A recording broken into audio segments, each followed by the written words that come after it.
Amen. Amen. Je vous salue dans le nom de Jésus. Amen. Avant toute chose, nous allons dire merci au Seigneur, parce que c'est le premier jour de l'année. Si nous sommes là, parce que notre Dieu nous a gardés. Il nous a protégés, il nous aime tant. C'est pour ça qu'il nous a couverts comme une poule qui couvre les œufs. Il nous a protégés parce qu'il s'est passé des choses toute cette année. Et si nous sommes là ce matin, c'est par pure grâce. C'est pour cela que chacun va aller dans le plus profond de son cœur pour dire merci au Seigneur. Disons merci au Seigneur du seul fait que nous soyons là ce matin. C'est une bénédiction. Élève la voix et dis merci au Seigneur. Père, nous te bénissons et nous te rendons grâce de ce que tu as pu nous permettre d'être là ce matin. Nous voulons t'honorer, nous voulons t'élever, nous voulons te glorifier. Nous savons qu'il s'est passé des choses toute cette année qui s'est écoulée. Mais si nous sommes là ce matin, c'est par amour. C'est parce que tu nous as aimés. C'est pour cela que tu nous as gardés. Tu nous as accordé, éternel mon Dieu, de voir la lueur du jour. Mais maintenant, nous sommes venus pour marcher à ta lumière. Alors éclaire-nous ce matin, afin que nous voyions ta gloire. Manifeste ta puissance. Que toute la gloire te revienne. Au nom de notre Seigneur Jésus. Honneur, gloire et louange à toi au nom de Jésus. Merci Seigneur. Amen. Amen. Acclame Jésus. Acclame Jésus.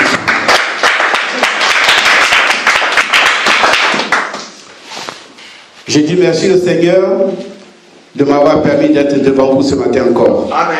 Ce n'est pas une chose aisée, mais c'est une grâce. Amen. Amen. Nous allons partager ce matin parce que Dieu nous a fait grâce. Si nous sommes ensemble, ce n'est pas en vain. Et nous allons encore parler de nous-mêmes ce matin. Amen. C'est pour cela que nous allons prendre nos Bibles et nous allons lire quelques passages. On va aller dans le livre de Luc. On va prendre Luc 10.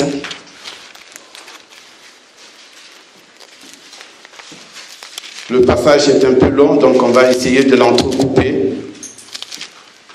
Luc 10, versets 25 à 27. C'est une histoire que nous connaissons et nous allons prendre quelques passages pour essayer de résumer. Amen. Amen. Quelqu'un peut-il lire Luc 10, versets 25 à 27. Amen. Luc chapitre 10, versets 25 à 27. Nous lisons la parole du Seigneur. Amen. Amen. Ils lui dirent, Seigneur, il a dit. Un docteur de la loi, pardon, à partir du verset 25. Luc 10, 25, verset 25. Un docteur de la loi s'éleva et dit à Jésus, pour l'éprouver, Maître, que dois-je faire pour hériter la vie éternelle? Jésus lui dit, qu'est-il écrit dans la loi? Qui lis-tu? Il répondit, tu aimeras le Seigneur, ton Dieu, de tout ton cœur, de toute ton âme, de toute ta force et de toute ta pensée, et ton prochain comme toi-même. Parole du Seigneur. Amen. On va continuer dans le même chapitre, toujours Luc 10, 36, 37. Pour ne pas faire toute la lecture, c'est parce que c'est un passage qu'on connaît. Vers la fin, 36 et 37. Nous gardons le même livre, mais nous avançons un tout petit peu, 36 à 37. Lequel de ces trois te semble avoir été le prochain de celui qui a été tombé au milieu des brigands? C'est celui qui a exercé la miséricorde envers lui, répondit le docteur de la loi. Et Jésus lui dit, va, et toi, fais de même. Amen. Amen. Nous connaissons un peu l'histoire de ce monsieur qui est tombé entre les mains des brigands et qui en ont fait ce qu'il voulait. Mais la Bible nous dit ici que quelqu'un a exercé la miséricorde vis-à-vis de ce monsieur. Alors Jésus dit à ceux qui lui posent la question, faites comme celui-ci, celui qui a fait la miséricorde. Son prochain était tombé sur le chemin et il lui a donné un coup de main. Nous sommes enfants de Dieu et chacun est le prochain de quelqu'un ici. Nous sommes tous des frères. Et on nous dit d'exercer la miséricorde entre nous. parce que nous sommes tous enfants de Dieu. Mais dans cette parole, Jésus qui dit cette parole, l'a encore dit mieux quelque part d'autre. Nous sommes prochains les uns les autres, et nous allons le lire ce qu'il dit encore, ce que nous dit la Bible dans le livre 8, verset 19 à 21.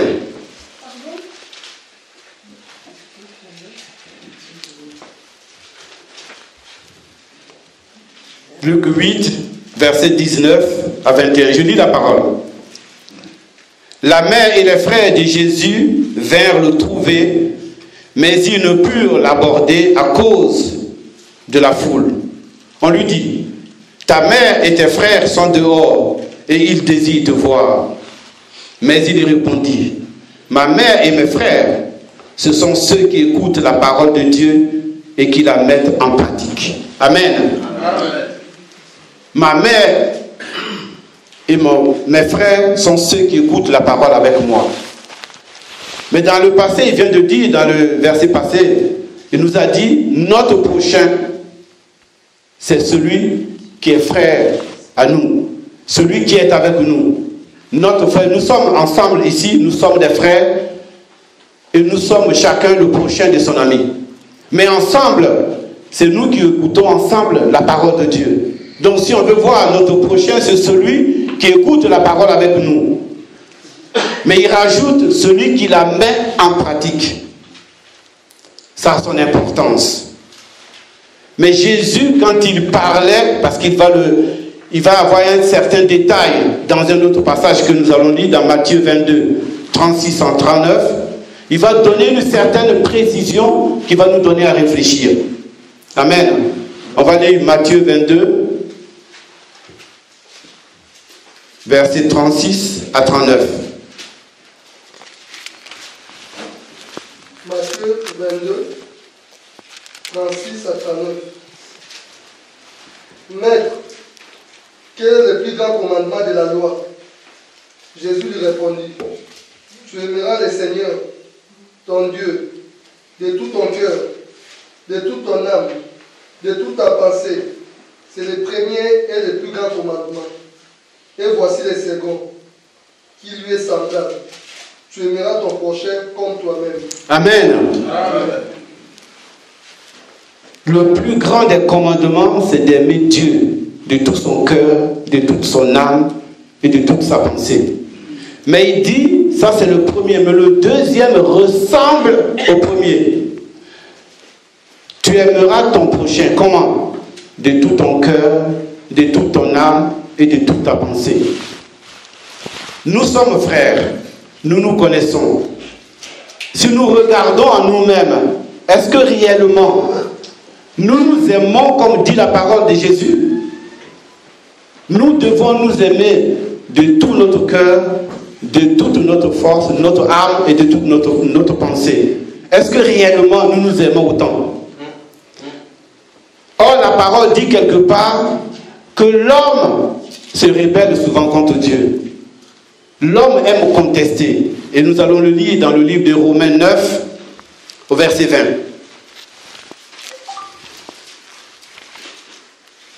Romains 29, verset 20. Ô homme, toi plutôt, qui es-tu pour contester avec Dieu? Le vase d'argile dira-t-il à celui qui l'a formé, pourquoi m'as-tu fait ainsi? Amen. L'homme, l'esprit de l'homme aime à contester.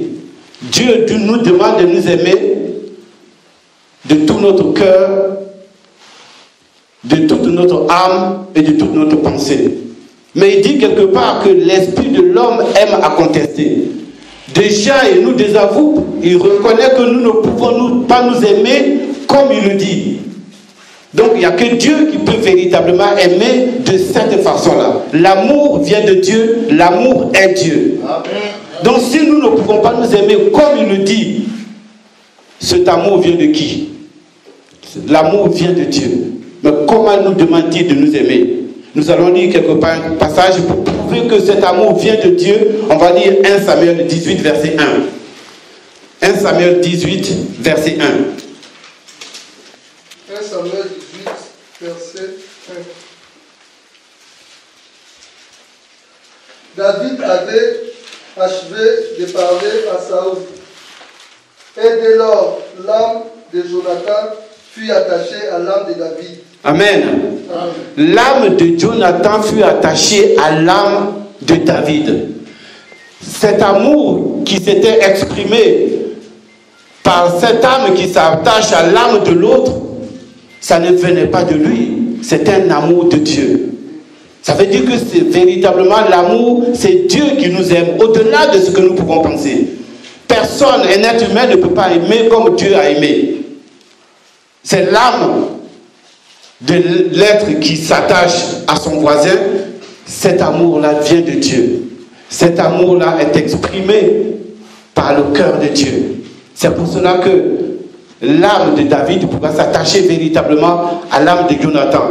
Il ne faut pas oublier que le père de Jonathan était le roi et que la royauté, dans la logique, devrait de revenir à Jonathan. Mais si Dieu a choisi David, il a fait de telle sorte que l'âme de Jonathan s'attache à l'âme de David, de sorte que Jonathan accepte tout ce qui venait de David, mais cela venait de Dieu. Par son amour, il pouvait accepter tout ce qui vient de lui. La preuve est que quand Jonathan meurt, David va prononcer une parole qui prouve véritablement que cet amour venait de Dieu. 2 Samuel 1, verset 26. 2 Samuel 1, verset 26. Je suis dans la douleur à cause de toi, Jonathan mon frère. Tu faisais tout mon plaisir. Ton amour pour moi était admirable, au-dessus de l'amour des femmes. Amen. Un amour qui est au-dessus de l'amour des femmes. Qui peut aimer autant si ce n'est Dieu? Parce que nous savons que nous nous aimons, nous le disons, et il arrive que nous nous aimons. L'amour que tu portes à ton voisin ou à ton prochain n'est pas l'amour que tu portes à ta femme, n'est pas l'amour que tu portes à ton enfant, n'est pas l'amour que tu portes à tes parents. Mais vous imaginez ce que dit David, cet amour qui nous liait au-delà de l'amour des femmes, c'était tellement fort, c'était tellement puissant. Ça ne peut venir que de Dieu, cet amour-là, que David et Jonathan se vouaient. Mais si Dieu dit que notre esprit peut contester et que réellement nous ne pouvons pas aimer comme nous, il nous le demande. Parce que quelque part, il va dire dans Ésaïe 55, verset 8, il dit « Mes pensées, les pensées à Dieu ne sont pas nos pensées. Et nos voix ne sont pas ses voix. » Donc quand il dit « Tu aimeras ton prochain de tout ton cœur, de toute ton âme et de toute ta pensée », il peut parler de qui? Puisque notre esprit conteste. Donc Dieu doit parler de quelqu'un d'autre. Amen. Mais dans ce cas-là, de qui parle Dieu? Parce que, pour en arriver à cela, je vais donner un petit exemple, prendre une illustration, parce que j'ai regardé un jour une vidéo de docteur Roger, et il faisait un enseignement. Et dans cet enseignement, il a présenté 3 figures. Il a présenté la figure du corps, qui est la chair, la figure de l'âme et la figure de l'esprit. Quand le corps, qui est de la terre, est influencé par tout ce qui est de la terre, le corps influence l'âme et l'esprit ne peut pas agir. Or, quand l'esprit domine, qui influence l'âme, le corps est obligé d'obéir. Parce que la force et la puissance de l'esprit soumet le corps. Amen. Donc on est obligé de marcher selon l'esprit. Nous allons lire un passage qui nous explique cela. Éphésiens 5, versets 28 à 29.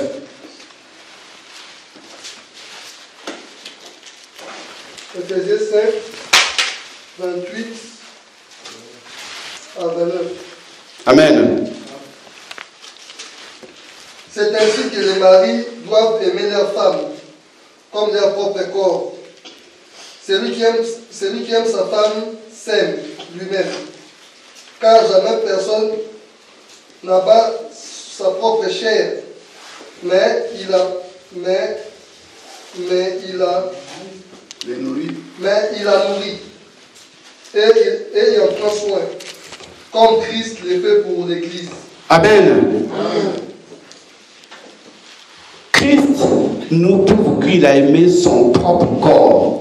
Donc quand il parle d'aimer son prochain, de tout son cœur, de toute son âme et de toute sa pensée, Christ parle de lui-même. Dieu s'est fait chair. L'Esprit a pris un corps pour venir au milieu de nous. Donc l'Esprit doit aimer son corps qui s'est fait pour venir au milieu de nous. Donc Dieu aime son corps. Dieu aime Jésus qui venait au milieu de nous. Donc il parle de lui-même. Notre prochain, si nous voulons prendre l'exemple sur nous-mêmes, notre corps, parce qu'on parle du corps de Christ, donc notre corps est notre prochain. Mais ce corps-là que nous avons, notre prochain est lié à la terre. C'est quelqu'un qui vit sur la terre et qui est lié à la terre. Galates 5, verset 17.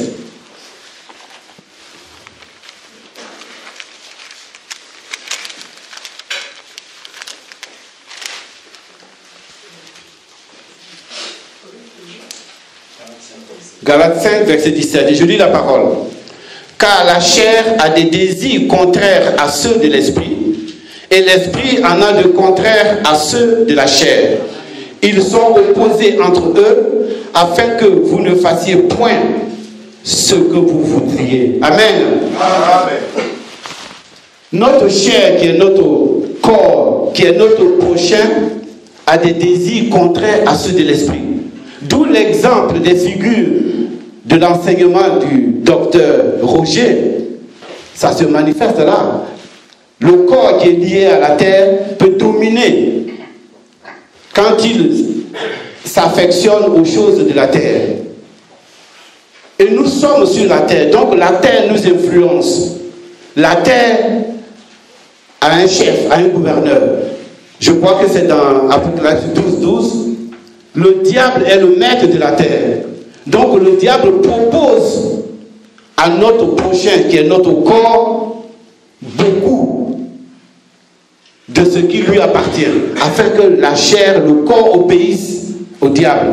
Le corps obéisse à ce qui se passe sur la terre.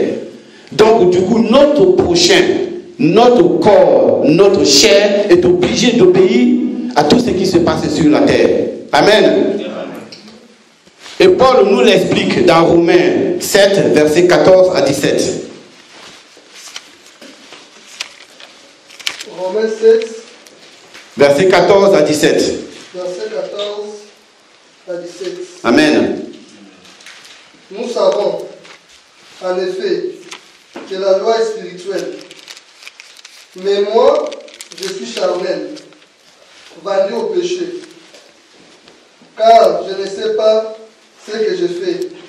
Je ne fais point ce que je veux. Et je fais ce que j'ai haï. Or, je fais ce que je ne veux pas. Je reconnais par là que la loi est bonne.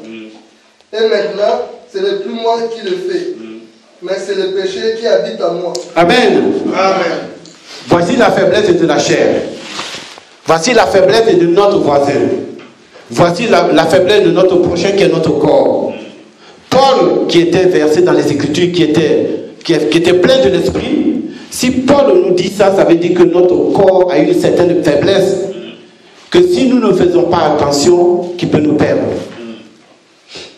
Parce que Paul dit, je fais des choses que je n'ai pas envie de faire. Mais si je le fais, c'est qu'il y a une force qui m'y oblige. La force terrestre nous oblige à désobéir. Si Dieu a déjà dit que notre esprit conteste, mais la chair ici a une certaine force pour nous dominer. D'où j'ai tiré de là mon thème. Je l'ai intitulé « Mon prochain veut me fermer la porte du ciel ». Parce que si mon corps me permet de faire des choses qui ne sont pas, qui sont contraires à l'esprit, l'esprit peut pas agir. Donc mon corps me fait baisser vis-à-vis de la parole de Dieu, me fait baisser dans l'amour de Dieu, et je suis obligé de faire des choses qui me ferment la porte. Parce que quelque part, nous allons voir que notre Seigneur Jésus-Christ, c'est son corps qui s'est donné, le corps qu'il aime tant. C'est ce corps-là qui l'a amené à la croix. C'est ce corps qui l'a condamné. Nous allons le lire dans le livre de 2 Corinthiens 13, verset 14.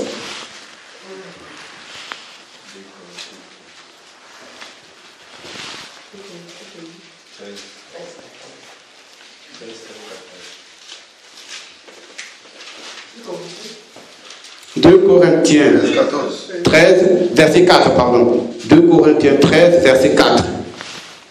2 Corinthiens, verset 13, verset 4. Car il a été crucifié à cause de sa faiblesse, mais il vit par la puissance de Dieu. Amen. Amen. Il a été crucifié à cause de sa faiblesse. Mais quelle était cette faiblesse? Son corps, sa chair. Or, il nous dit qu'il aime son corps de tout son cœur, de toute son âme et de toute sa pensée.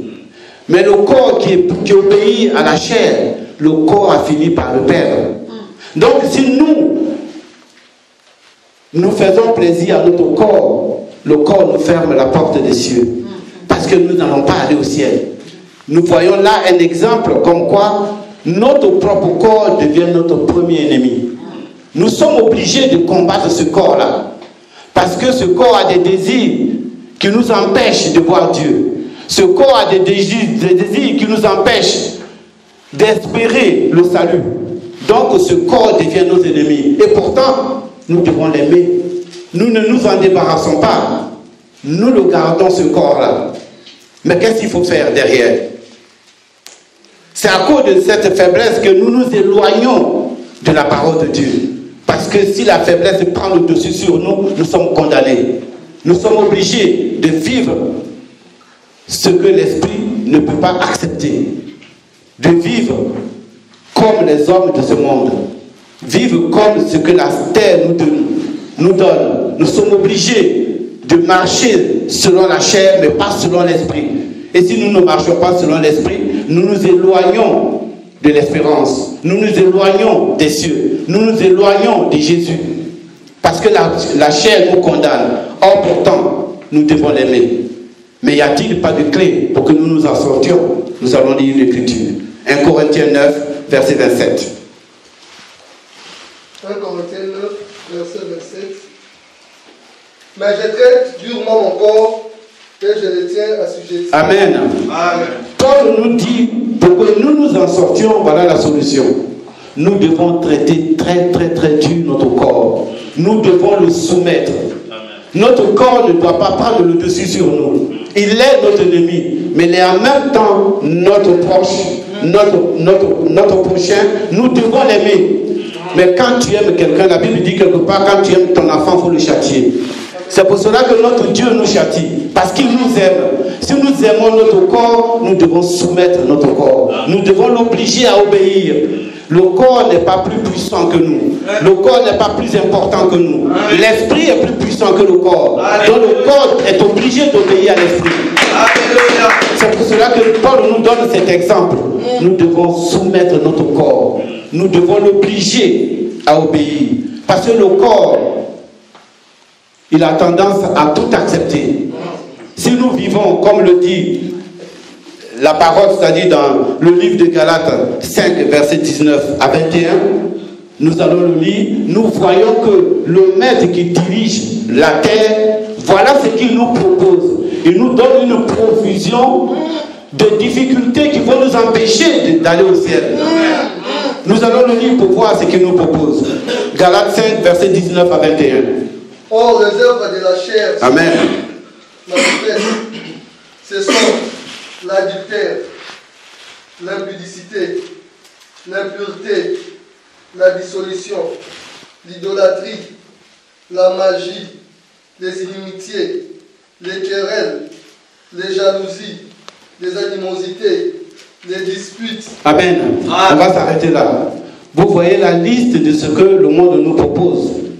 C'est-à-dire que à chaque objet que nous prenons, nous reculons vis-à-vis de notre Seigneur.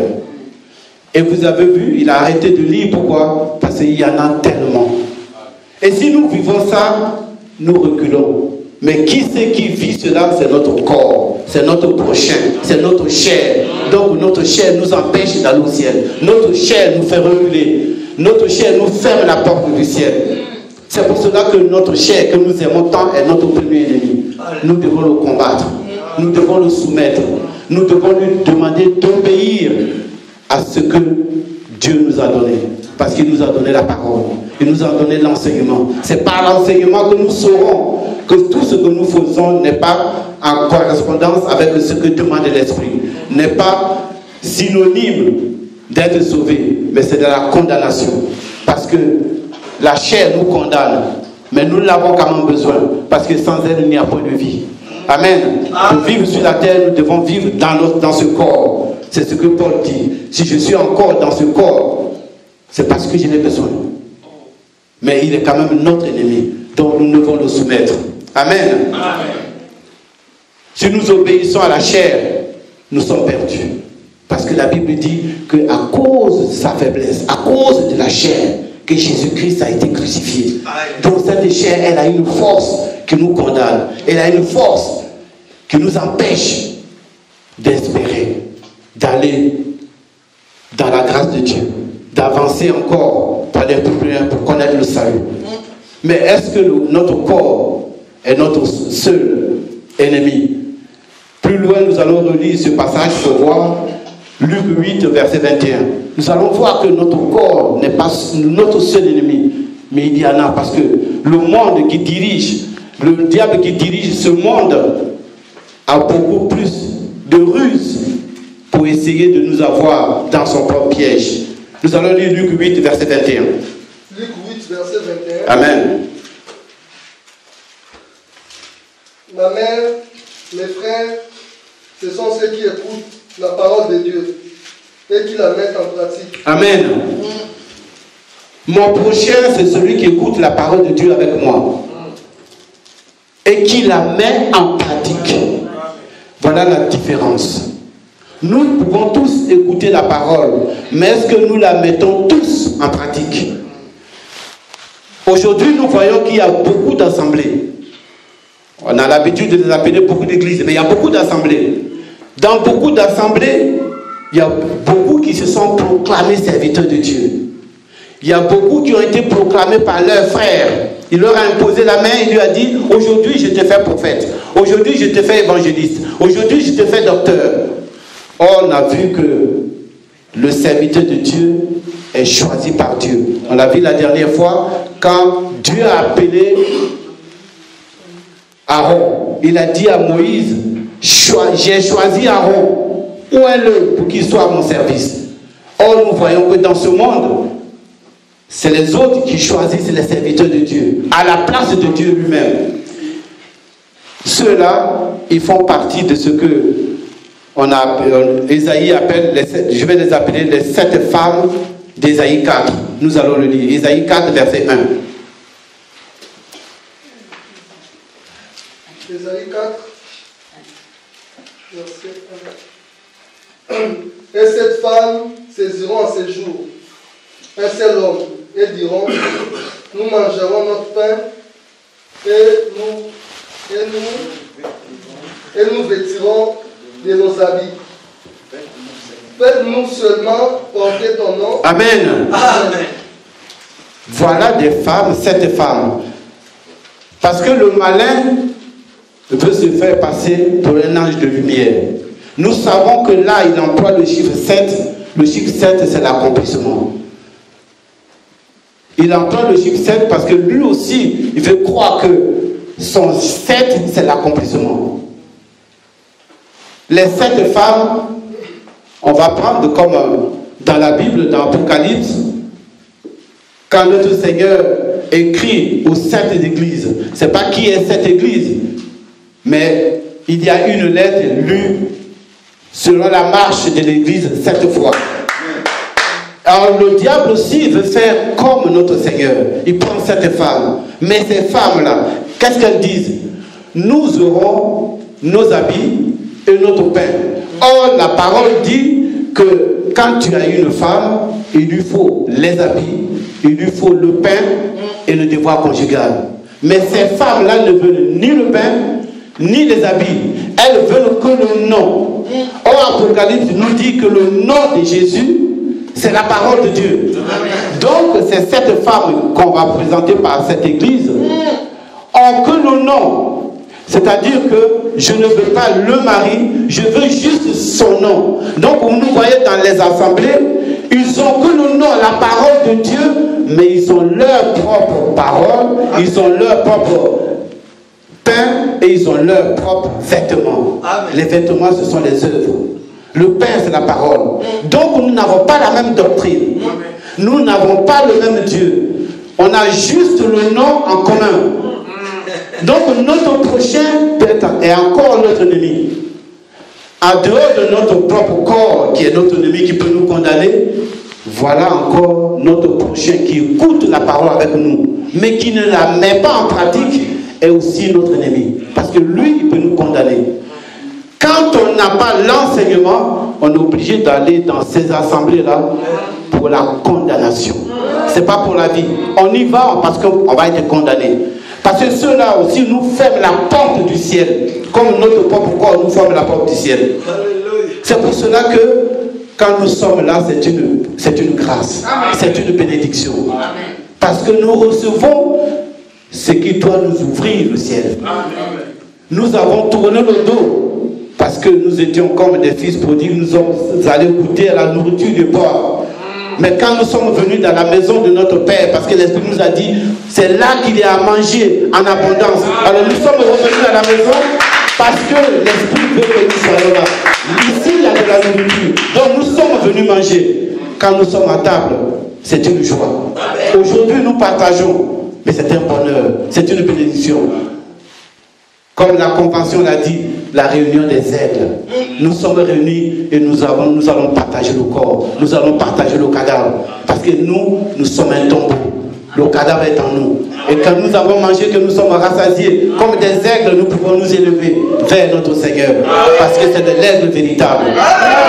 Donc nous sommes venus revenir dans la maison pour manger comme il faut. Évitons d'aller vers ceux-là qui portent que le nom, mais qui n'ont ni les vêtements, ni le pain. Parce que le pain, il est là. Nous le mangeons maintenant. Nous sommes en train de manger ce pain ce matin. Et c'est à ça que nous sommes appelés. Pour éviter la condamnation. Amen. Parce que la Bible nous dit qu'il faut éprouver les esprits. Et si nous ne n'éprouvons pas les esprits, nous tombons dans leur propre piège. C'est pour cela que la Bible nous enseigne qu'il faut écouter 1 Corinthiens 6, verset 12. Nous allons lire le passage. 1 Corinthiens 6, verset 12. 1 Corinthiens 6, verset 12. Amen. Tout m'est permis, mais tout n'est pas utile. Tout m'est permis, mais je ne laisserai à servir par quoi que ce soit. Amen. Amen. Tout n'est pas utile. Mais si on s'occupe de tout, on se fait asservir. Si on écoute le corps, on est asservi. Si on écoute ces églises qui ont que le nom, on est asservi. Et ces deux éléments nous ferment la porte du ciel. Parce que ces deux éléments nous condamnent. Nous ne sommes pas destinés à rester sur terre. Nous sommes destinés à aller rencontrer l'époux dans les cieux. Mais il ne faut pas que nous nous fassions condamner par d'autres personnes. C'est pour cela que quand nous sommes là, c'est une véritable grâce, c'est une bénédiction. Et Acte 2, 42 va nous le prouver. Amen. Ce que nous devons faire pour ne pas que nous nous laissions perdre par d'autres, nous devons aller écouter ce que les précurseurs ont dit. Amen. Amen. Acte 42. Amen. Ils persévèrent dans l'enseignement des apôtres, dans la communion fraternelle, dans la fonction du pain et dans les prières. Amen. C'est pour cela que nous sommes là. Amen. Nous sommes là pour partager le pain. Amen. Nous sommes là pour écouter la véritable parole, l'enseignement. Nous sommes là pour partager. Nous sommes là pour prier. Nous avons besoin de tout cela afin de ne pas être condamnés. Notre ennemi est toujours prêt à nous attirer vers le bas. Notre ennemi est toujours prêt à nous amener sur le chemin de la perdition. Nous empruntons ce grand boulevard qui nous amène dans la perdition. Or, nous allons trouver que, en soumettant notre corps, en n'écoutant pas ces femmes qui n'ont que la parole, nous empruntons un petit chemin étroit. Mais ce chemin mène à la gloire de Dieu.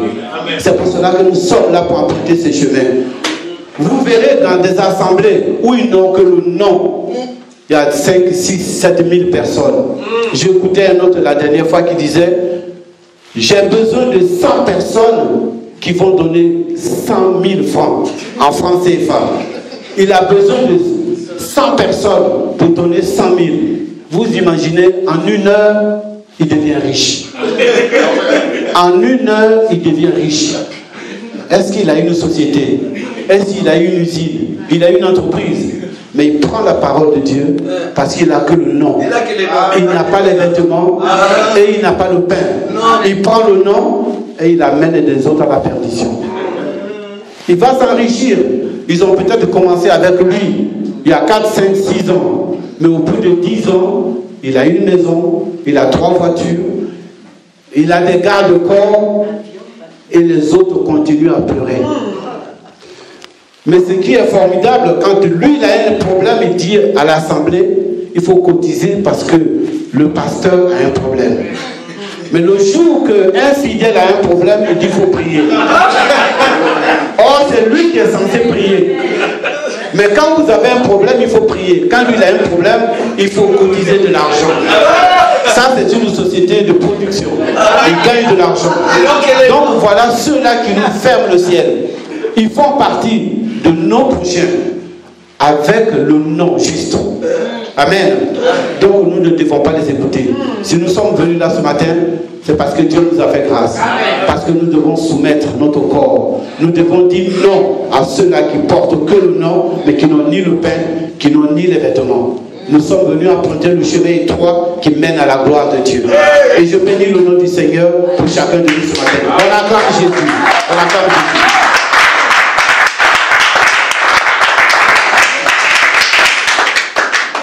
Merci.